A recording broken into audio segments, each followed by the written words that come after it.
Longitudinal और circular muscles हैं जो कि लोकोमोशन में हेल्प करते हैं। Their body is having longitudinal and circular muscles for locomotion. और जो एक्वेटिक स्पीशीज हैं, दे हैव लेटरल अपेंडेज, उनको नाम दिया गया है पैरापोडिया। ये भी लोकोमोशन में ही हेल्प करती हैं। ठीक है, parapodia is present in the aquatic species for locomotion. Reproduction का जो मेन मेथड है वह सेक्सुअल रिप्रोडक्शन। इनके अंदर जो एक्सक्रीशन का और ऑस्मोरेगुलेशन का प्रोसेस है उसको कंडक्ट करवाता है नेफ्रीडिया। ठीक है, nephridia helps in excretion as well as osmoregulation. कुछ एग्जांपल्स पढ़ेंगे। नीरीज, नीरीज एक्वेटिक है, एक्वेटिक एनालिड है। हाँ जी। नहीं नहीं, नेफ्रॉन तो उसमें आता है ना, आपके नर्वस सिस्टम है। नेफ्रॉन, हाँ नेफ्रॉन किडनी में आता है, पर वो नहीं है ये। किडनीज नहीं बनी इसके अंदर, नहीं किडनीज का प्रोसेस नहीं बना अभी। एवोल्यूशनरी बेसिस पे लोअर है ये। Nephridia is a tube like tubular structure, उसकी ब्रांचें हैं। हाँ, काम ये एक्सक्रीशन का ही कर रहा है, पर नेफ्रॉन नहीं है। ठीक है। हाँ। हम्म।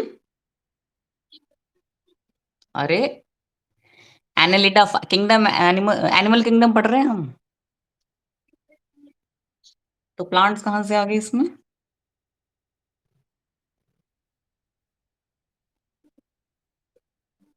लोकोमोशन मीन्स मूवमेंट, एक जगह से दूसरी जगह जाने का प्रोसेस। जैसे आप घर से स्कूल आ रहे हैं, है ना, तो इसको बोलेंगे लोकोमोशन। ठीक है। हाँ। हाँ जी।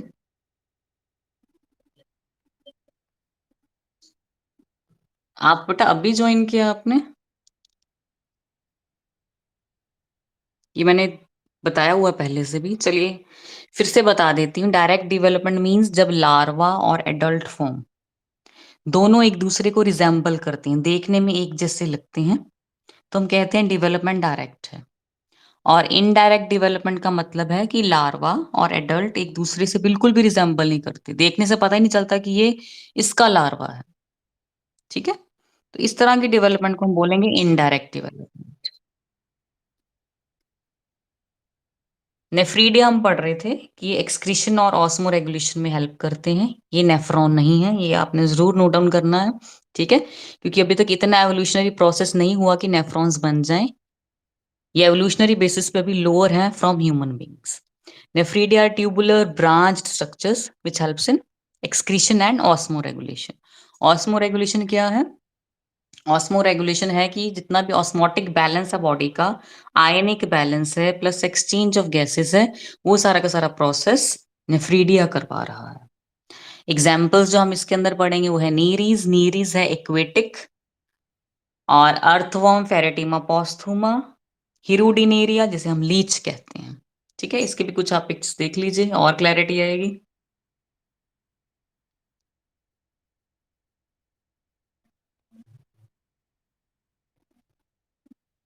कोशिश कीजिए साइंटिफिक नेम लिखने की, ज्यादा अच्छा लिख सकते हैं। वैसे कॉमन नेम भी 11th ही, अभी 12th में तो साइंटिफिक नेम ही मांगे जाते हैं।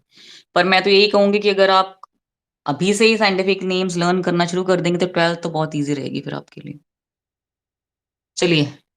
हाँ जी, नीरीज की हम बात कर रहे थे। हैबिटेट एक्वेटिक है, हमने बोला था कि जो एक्वेटिक स्पीशीज उनके अंदर लोकोमोशन के लिए पैरापोडिया होते हैं और वो लेटरली प्रेजेंट होते हैं। देखिए, इसकी बॉडी के लेटरल सरफेस पे यहाँ कुछ अपेंडेजेस नजर आ रही हैं, and these appendages help in locomotion. ठीक है, लोकोमोशन में ये हेल्पफुल है। और पैरापोडिया सिर्फ एक्वेटिक स्पीशीज के अंदर ही पाए जाते हैं। यहाँ हम देखेंगे लीच को सकर्स प्रेजेंट है, देखिए this is Pheretima पोस्थुमा, farmers friend earthworm. इस तरह से कोई दो एग्जाम्पल आपने कोट आउट कर देनी है। मेटामेरिज्म देखिए बहुत क्लियरली नजर आ रहा है, सेगमेंट्स नजर आ रही है हमें, अर्थवर्म में भी, लीच में भी, नीरीज में भी, हर जगह हमें मेटामेरिज्म नजर में आ रहा है। चलिए, लास्ट बेटा जो आज हम फाइलम पढ़ने जा रहे हैं वो है arthropoda. Arthropoda is also very important. क्यों इंपॉर्टेंट है, क्या खासियत है कि पूरे के पूरे एनिमल किंगडम के अंदर it is known as the largest phylum. सबसे ज्यादा मेंबर्स अगर किसी फाइलम के अंदर प्रेजेंट है तो वह है फाइलम आर्थ्रोपोडा। कैसे ऑर्गेनिजम्स होते हैं इसके अंदर, they are coelomates. Seelam present होती है। सीलम मतलब बॉडी कैविटी। हाँ जी। लेवल ऑफ ऑर्गेनाइजेशन कैसा है, organ system level of organization. Development is triploblastic. 3 germ layers का बना है, ectoderm, mesoderm and endoderm. Symmetry is bilateral symmetry. They can be cut into 2 equal halves but only in 1 plane. अच्छा, diagnostic feature दूसरा क्या है, body is segmented. Arthropoda का name का meaning भी आपने लिख देना है, ठीक है। जॉइंटेड लेग्स, लेग्स में जॉइंट्स हैं।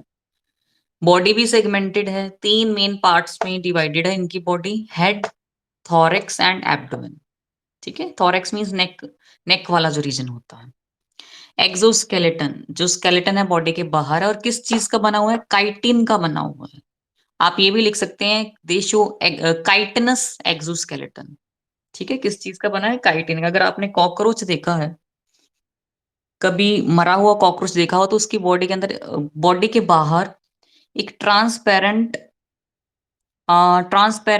प्लास्टिक जैसा सब्सटेंस अगर आप टच करें तो वैसा होता है वो क्या है, वो काइटिन है, ठीक है। ट्रांसपेरेंट है और प्लास्टिक जैसा टेक्सचर होता है इसका, इट इज काइटिन।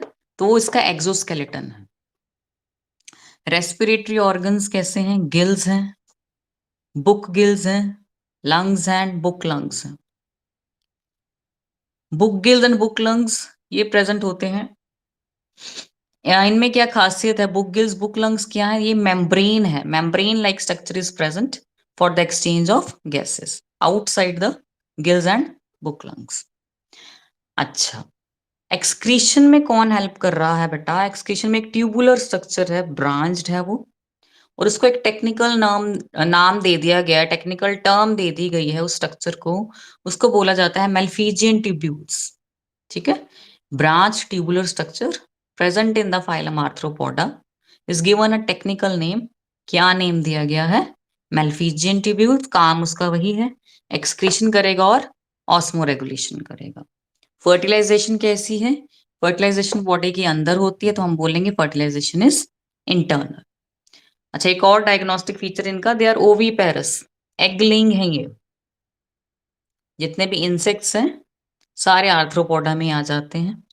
कैसे हैं ये, oviparous, they are egg laying.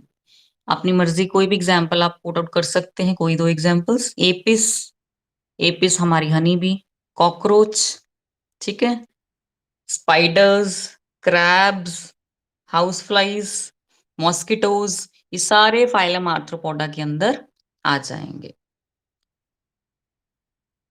इसको भी एक पिक की हेल्प से आप देख लीजिए।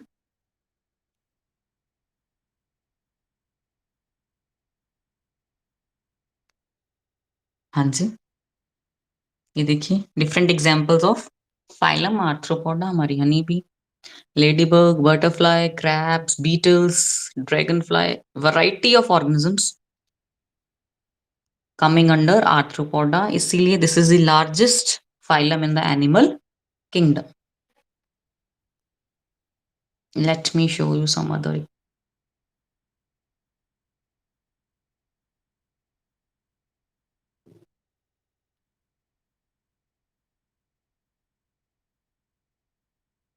Aquatic forms भी नजर आ रही हैं इसके अंदर।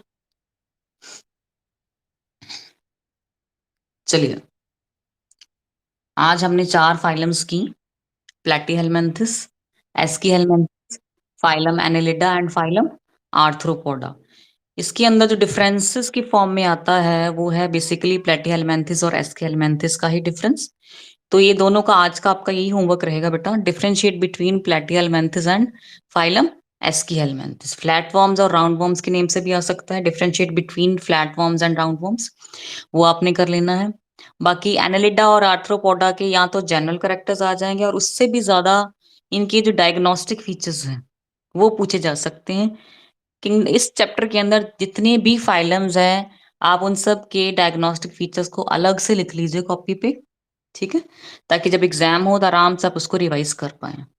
जैसे कि प्लैटिहेल्मिन्थस के अंदर हमने डायग्नोस्टिक फीचर्स क्या पढ़े थे, कि जो इनकी बॉडी है it is dorsoventrally flattened, flat body है, इसलिए इनको फ्लैटवर्म्स बोला जाता है।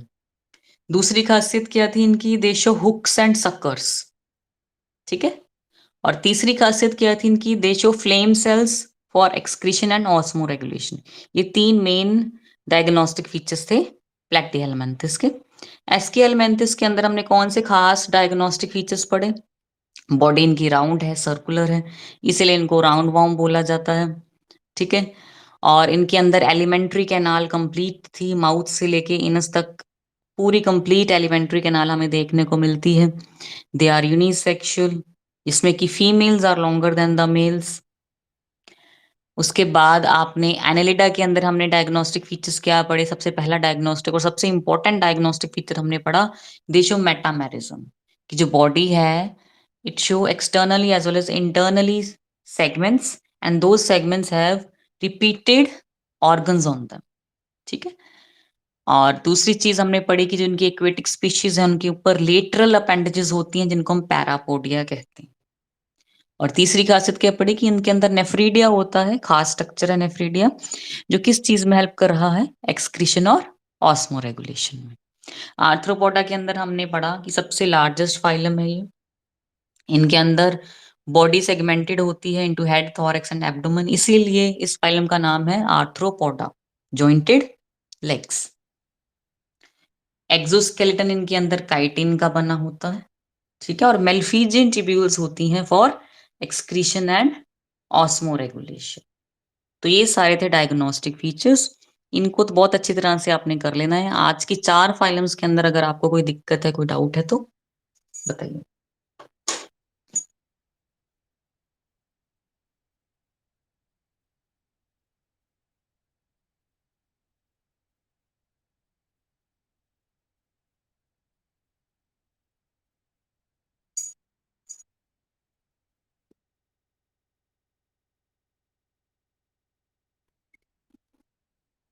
कौन-सा? सेंस ऑर्गन्स हैं बेटा ये।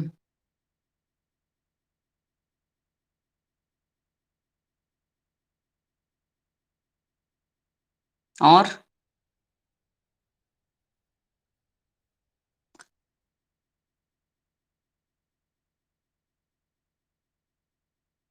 अच्छा, अब आपने मेरे को आज डिफरेंसेस भेज देने हैं इनके, प्लैटिहेल्मिन्थस के भी और एस्किहेल्मिन्थस के भी, ठीक है? और आपको पता है आपका यूटी का सिलेबस कहाँ तक आएगा? कहाँ तक आ रहा है? ठीक।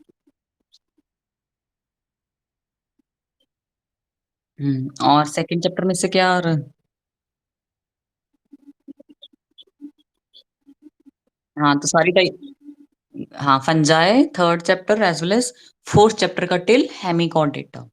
तो ये तो हम कल तक कर लेंगे हेमिकॉर्डेटा भी। अब मेरे को आप ये बताइए बेटा कि जितना भी ये सिलेबस है, इसमें से आपकी कितनी तैयारी हो चुकी है यूटी के लिए? थर्ड चैप्टर का वैसे मैंने टेस्ट लेना था सैटरडे को, पर कुछ कारणों की वजह से मैं ले नहीं पाई, और किसी बच्चे ने भी ये नहीं बोला कि मैम ले लो टेस्ट।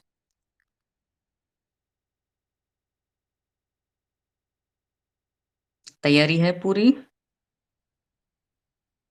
कोई बच्चा नहीं बोल रहा। थर्ड चैप्टर का टेस्ट लूँगी फिर, या सीधा अब यूटी होना? खैर, यूटी दीजिए फिर चलिए। वो बेटा आप जिस पे मैंने लिखे हैं आपकी जो टीचर्स डायरी है, वो तो कंटामिनेटेड, जैसे जिस दिन मैं स्कूल जाती हूँ उसी दिन बता सकती हूँ आपको। जैसे वेडनेसडे और सैटरडे को मैं स्कूल जाती हूँ। कल है वेडनेसडे, कल आप पूछ सकते हैं, कल बता सकती हूँ आपको। क्योंकि उसका सैनिटाइजेशन करूँगी तो फिर सारी इंक बिखरेगी उसकी, ठीक है?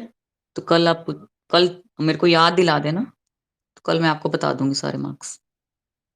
मार्क्स हैं लेकिन बच्चे सारे पास हैं। ज़्यादातर आपकी क्लास के 20 अबव ही हैं।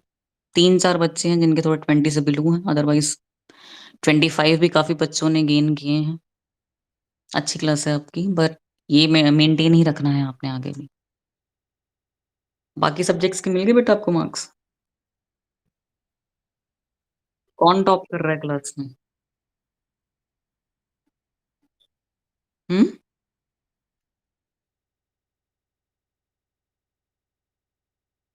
किन-किन सब्जेक्ट्स में फुल लिए हैं मार्क्स?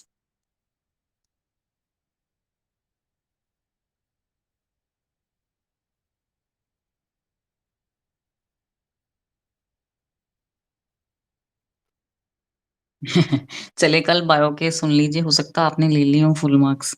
ठीक है? कल मैं आपको स्कूल में जाके बताऊँगी, मुझे एक बार रिमाइंड करवा देना मार्क्स का, फिर मैं आपको सेंड कर दूँगी। चलिए एग्ज़िट करते हैं।